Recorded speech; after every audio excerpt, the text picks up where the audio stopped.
اجتماع نہیں دیکھا. میرا خیال ہے یہ پاکستان کی تاریخ کا سب سے بڑا جنازہ. میرا خیال ہے اس پورے ایریا کے اندر میں نے خمینی کا دیکھا جنازہ، اور ناصر کا ہم نے ہر زمانے میں شروع ہوا تھا.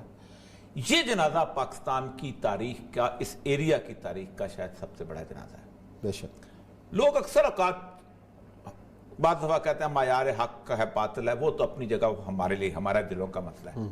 لیکن جو لوگ ڈیموکریسی پہ بلیو کرتے ہیں، جمہوریت پہ بلیو کرتے ہیں، پاکستان کی تاریخ میں نے شیخ مجیب کو دیکھا، میں نے بھٹو کا جلسہ دیکھا، کئی دیکھے تھے لاہور شہر کے اندر. بے نظیر کا 86 سب سے بڑا جلسہ تھا، وہ دیکھا، مینار پاکستان تھا. عمران خان کا 22 سال کا. اس جنازے کے سامنے وہ جسے کہتے ہیں نا جلسیاں نظر آتی تھی. میں ڈی جی آرکیالوجی رہا ہوں. بادشاہی مسجد جو ہے پوری اگر کھول دی جائے تو 1,20,000 آدمی نماز پڑھتا ہے، اور جنازہ کی سب آدھی ہو جاتی ہے. میں 2 لاکھ کے قریب ہو گئے. حضور پاک سارے کا سارا 1.25 کلومیٹر کے قریب ریڈیس کا وہ پارک ہے. باقی ساری چیزیں دادا صاحب کے علاقے تک لوگ، اس طرف شادرہ تک لوگ ڈیم پیک. یعنی کم از کم 30 لاکھ ٹریڈیشنل ایسٹیمیٹس کے حساب سے، اس سے زیادہ کہا جا سکتا ہے، 20 سے 30 لاکھ. میں اپنے اس کیلکولیشن کے ساتھ بات کر رہا ہوں جو ہم ڈپٹی کمشنر کے طور پہ کیلکولیٹ کیا کرتے تھے. لوگ تو اس کو بہت زیادہ کہتے ہیں، وہ خیر ایگزیجریشن کی بات نہیں. اتنا بڑا مجمع پاکستان کا کوئی لیڈر جمع نہیں کر سکا. تو یہ ان سارے لوگوں کے لیے میرے خیال ہے تماچا ہے ان کے منہ کے اوپر کہ جو کہتے تھے کہ پاکستان میں جو ہے یہ دینی طاقتیں کہاں ہیں اور جو قوتیں کہاں ہیں. اور میں ذرا سا وہ ایک دفعہ آخری جو خطاب ہے جو فیض آباد سے انہوں نے کیا، بڑا کیونکہ ہوتا پتہ کیا ہے، ہماری جو ایجنسیاں ہیں یہ حکمرانوں کے سامنے دیوار بن جاتی ہیں اپنے جھوٹ سے. یہ بتاتی ہیں کہ آپ کی پاپولیرٹی کا لیول کیا ہے، اور یہ صورتحال جس کی وجہ سے وہ ایکشن لیتے ہیں. یہ ان کا علامہ صاحب کا آخری جو رسم ہے. ہماری تاریخ لبیک یا رسول اللہ کے ساتھ کر رہے ہو، یہ آپ کے لیے مناسب نہیں ہے. میں بڑا محتاط لفظ بول رہا ہوں. سدا بادشاہی میرے رب کی ہے. جو تمہیں غلط رپورٹیں دیتے ہیں ایجنسیوں والے، ایک دن عدالت لگنی ہے. جہاں ایک بلی کو باندھنے والی عورت جہنم میں چلی گئی، تو تم ان حضور کے غلاموں پر جیسے شیلنگ کرتے ہو اور جس بے دردی کے ساتھ تم ان کو گرفتار کرتے ہو، پھر لبیک کے نعرے کے اوپر تم مارتے ہو ان کو، گراؤ، جلاؤ، بندے مارنا اور دکانیں لوٹنا. ہمارے کروڑوں میں حصے میں بھی کسی کارکن کے دل میں بھی نہیں آئی یہ بات. کل جو ظلم تم نے کیا، یہ بھوکے پیاسے بیٹھے رہے اور رات 4 بجے سے لے کر صبح 9 بجے تک. ایک دن تو عدالت لگنی ہے نا. کوئی بات نہیں. یہ تمہاری ایجنسیوں نے خبر دی کہ ہم جی فرانسیسی امبیسی کے اوپر حملہ کرنے جا رہے ہیں. ہمارے تو تصور میں بھی یہ بات نہیں تھی. کیوں جھوٹ بولتے ہو؟ فَنَجَعَلْ لَعْنَتَ اللَّهِ عَلَى الْكَاذِبِينَ. کیوں جھوٹ بولتے ہو؟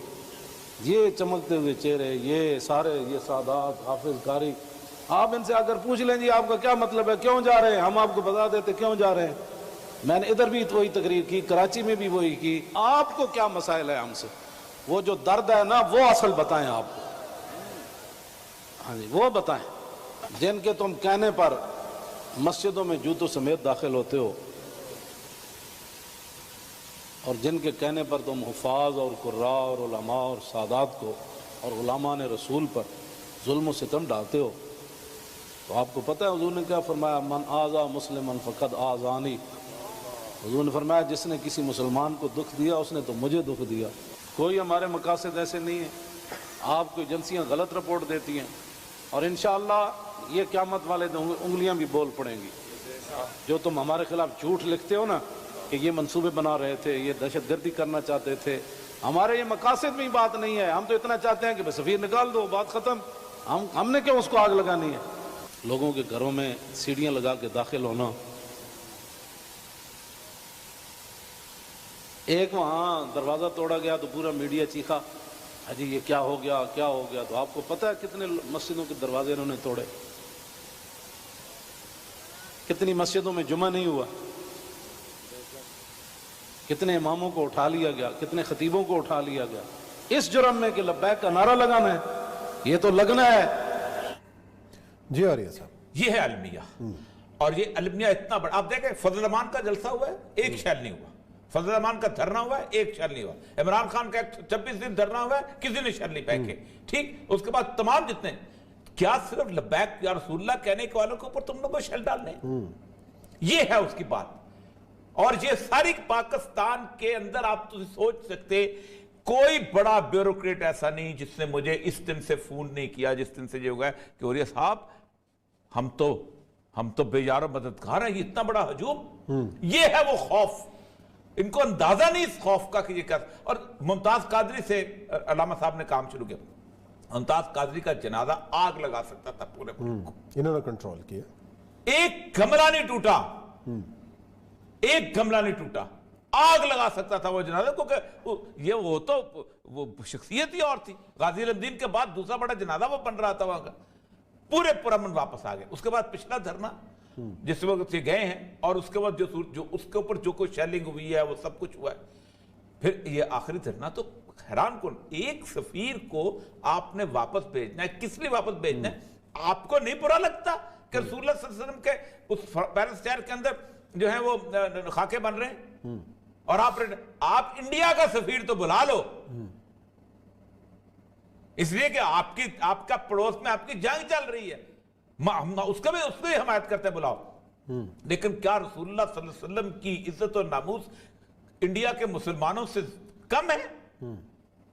ساری امت تباہ و برباد ہو جائے، ناموس اس کے باوجود بھی زیادہ ہے. لیکن آپ نے فرانس کے سفیر میں کوئی 3 مہینے کہہ رہا ہے، کوئی 2 مہینے کہہ رہا ہے، کوئی یہ کہہ رہا ہے. اس وقت میں کہہ رہا تھا، اور یہ بیچارے اٹھ کے آ گئے کہ ٹھیک ہے ہم نے اپنا میسج پہنچا. یہ سرخرو ہیں، یہ روز حشر سرخرو ہیں. لیکن وہ بات صحیح ہے کہ وہ بلی کو عذاب دے. خان صاحب شاید یہ ساٹھ ہو تو وہ چلائیں کہ یہ جب وہ کہا کرتے تھے یہ ایک چھوٹا سا طبقہ ہے. خان صاحب میرا خیال ہے خان صاحب کی بات 22 سال لگائے تھے تم نے اور جلسی کی تھی اس جنازے کے مقابلے میں. یہ ہے تمہاری اوقات. سنائیں جی خان صاحب کی بات.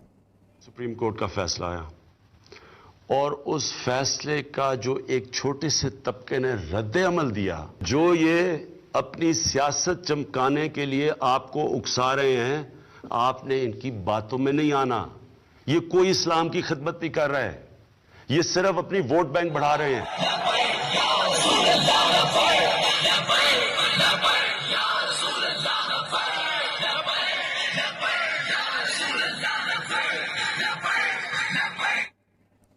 اچھا، ووٹ بینک کی بات کی کہ یہ آگے ووٹ بینک کے لیے ووٹ بینک ہے. اور اب آئندہ جو ہم اسٹریٹجی کی بات پاکستان میں 5ویں نمبر پر، پنجاب میں 3رے نمبر پر، اور صرف 1 سال پرانی پارٹی، 2018 کا انتخاب، 1 سال پرانی پارٹی. عثمان صاحب 1 سال پرانی پارٹی. اچھا، کتنے الزامات لگے تھے کہ جی نون لیگ کی سیٹیں توڑنے کے لیے کھڑا کیا گیا ہے، کوئی کہتا فوج نے. یعنی ایک آخری ویڈیو جو ان کے جس پہ آج کل لوگ چلا رہے ہیں بہت زیادہ، جس نے کہا نواز شریف سے میں کہتا ہوں تو بھی بتا دے، تو بھی بتا دے، تمہیں کس نے بھیجا تھا؟ باجوہ نے یہ کیا تھا، پھر میں بتاؤں گا. پھر مجھے فیض آباد کس نے بھیجا؟ اس کے بعد انہوں نے خاص طور پہ پھر بات کی وہ چلاتے نہیں ہیں. اور تمام میرے ساتھ خود بھی کہ مجھے تو روحانی لیول پہ دھرنے پہ رسول اکرم صلی اللہ علیہ وسلم کی ذات نے روحانی طور پہ لوگوں نے بتایا تھا کہ جاؤ، اور میں رسول اللہ کی اس حکم کے اوپر چل رہا ہوں. وہ کسی فوج کے کہنے کے اوپر نہیں، کسی اس کے کہنے. لیکن آج ہمارا پھر بھی یہ 2 نمبر قسم کا طبقہ جو ہے جو پاکستان کے اندر، اسی بندے کو ہمارا سیکولر لبرل آج جتنی خوف زدہ چیز ہے. آپ اندازہ کریں کہ جتنی گالی خادم رضوی صاحب کی جنازے کے بعد سیکولر لبرل لوگوں نے دی ہے، ٹویٹس میں دی ہے. وہ ایکسپلوڈنگ مینگو والا جو کیا نام ہے اس کا، اس نے اتنا گندا کالم لکھا، اتنی غلیظ زبان استعمال کی ہے. پتہ نہیں کون اس کو ادیب اور سمجھتا ہے کہ دنیا کا بہت بڑا ادیب ہے. اور بہت سارے لوگوں نے ٹویٹس اٹھا کے دیکھ لے. یہ ان کی اوقات اور یہ ان کی زبانیں اور یہ صورتحال. لیکن میں ایک بات بتاؤں، پاکستان کی تاریخ میں، بر صغیر پاک و ہند کی تاریخ میں، اتنے تھوڑے عرصے میں اتنا لوگوں کو رسول اللہ صلی اللہ علیہ وسلم کا دیوانہ وار بنانا، ان کی لیے جان دینے کے لیے جذبہ پیدا کرنا. کوئی کسی بھی، آپ زیادہ کریں، پارٹی کی کوئی آرگنائزیشن نہیں ہے، پارٹی کا کوئی نیٹ ورک نہیں ہے کہ آپ کہیں کوئی بسیں لے کے نہیں آیا تھا یہاں پر، کوئی جلوس لے کے نہیں آیا تھا، کسی نے اعلان نہیں کیا تھا کہ جنازہ کس دن ہوگا کیا. اور ایک اور چیز، واحد پارٹی پاکستان کی جس پہ 99% میڈیا نے پابندی لگائی، واحد پارٹی. بندی کی گفتگو چلائی ہے، جس کے 4 ووٹ تھے اس کی بھی گفتگو چلائی ہے، جس کے 6 ووٹ تھے بھی اس کی گفتگو چلائی ہے، باقی کاٹتا صرف خادم حسین رضوی کا بائی کاٹتا، اس کے باوجود بھی تماچا مارا ہے اس سے تمہارے لوگوں کے منہ کے اوپر۔ چلیں یوریا صاحب یہ بریک لیتے ہیں، بریک کے بعد آئیں گے اور ہمارے ساتھ موجود ہوں گے تحریک لبیک کے نو منتخب امیر اور صاحبزادے خادم رضوی صاحب کے حافظ سعد رضوی۔